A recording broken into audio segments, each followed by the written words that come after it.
Hi, I'm Deb McFarland, and I'd like to talk to you again. I worked a day shift Sunday, and gas was $3.89 to $3.99 on my way home. I noticed it has been bouncing around from $3.79 to $3.99 for the last week or so. So am I going to blame my local gas station? Not hardly. Those folks are just barely staying in business. They are depending more on the sale of food and drink than gas to make a profit. Am I going to blame the oil companies? No, they're making money for their stockholders. They are working under the laws and regulations in place. And if you know me, you know I'm not going to badmouth capitalism. It is the American system. I'm not even going to blame my opponent in this race, although he was marked as not voting on the major bill that caused us these problems. This was at 6:39 p.m. Eastern Standard Time on December 15th of the year 2000. Congress was going home that day, so maybe he snuck out a little early. Nor am I going to blame Ken Lay or Phil Gramm, even though they are usually the villains of this story. If a person has an opportunity to influence Congress in order to get a business advantage, it is not against the current law. So who's to say? No, it gets back to Congress itself. The people we have sent to represent us have let us way down. The things that affect us, every part of our day, and every penny we pay comes from the laws and regulations that surrounds us.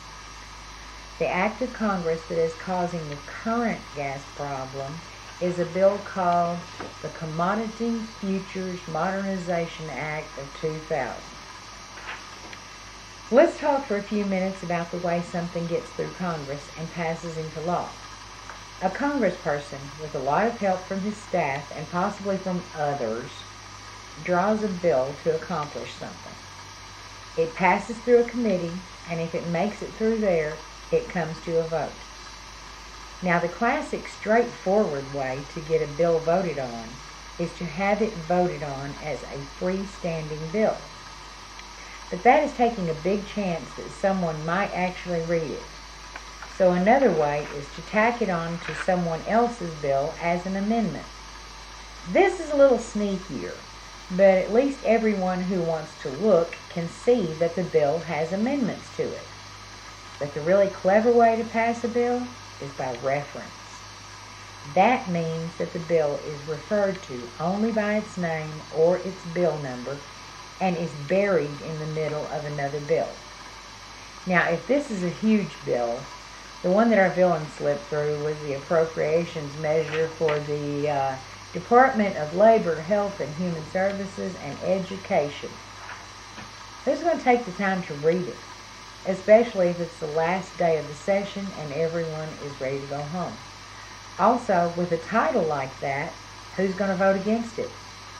And who is going to suspect that inside of it is a bill that almost bankrupted California, caused the collapse of a huge accounting firm, and is right now raising the price of a gallon of gas 20 to 40%, depending on whose numbers you read. Now, all of this gets back to the futures market. This was a wonderful idea that went bad on us.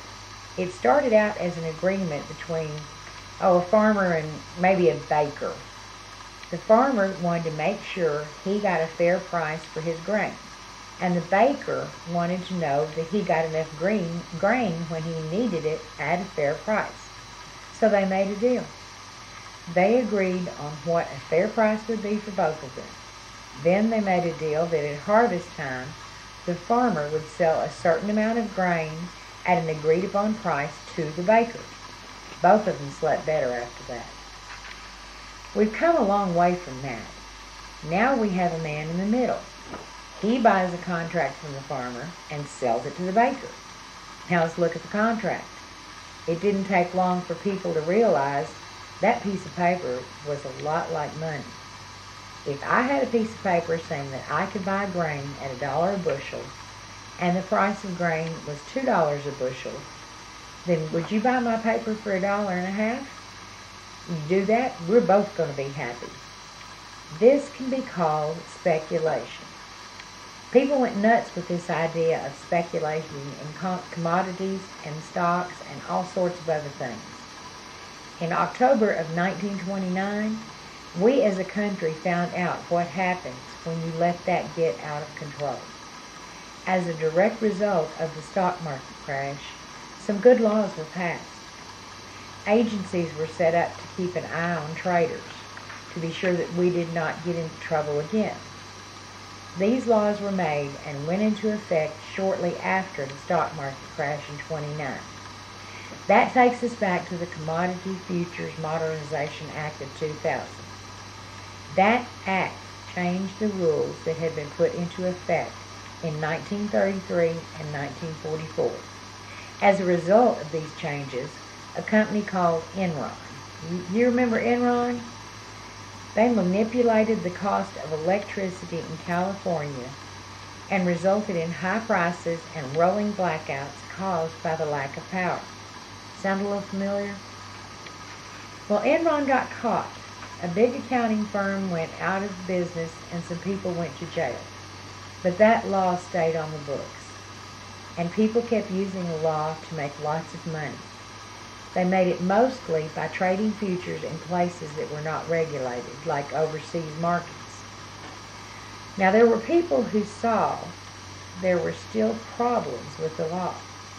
A few of our senators and representatives have been trying to close off these loopholes since they became obvious during the Enron scandal. But that loophole remained open until May, when under a huge amount of pressure that you, the people, put on Congress, a part of the law was changed. But will this have a real effect? A lot of people say no. You can still trade overseas where no one is watching.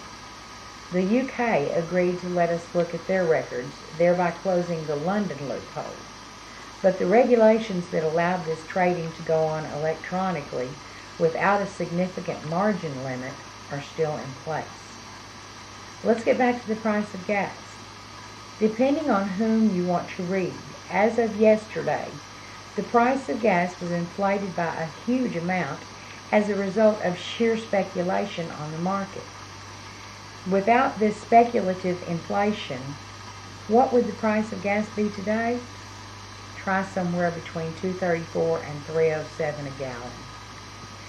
But I guess returning to the regulations that were in place before the Commodity Futures Modernization Act of 2000 would be too much to ask. Here are two promises that I will make you today. I will work to have the technique of passing a bill by inclusion removed from the way that Congress passes a bill. I will work to return to the regulations which were put in place after the Great Depression, which have protected Americans for around 70 years. My name is Deb McFarland, and I'm asking for your vote. Thank you.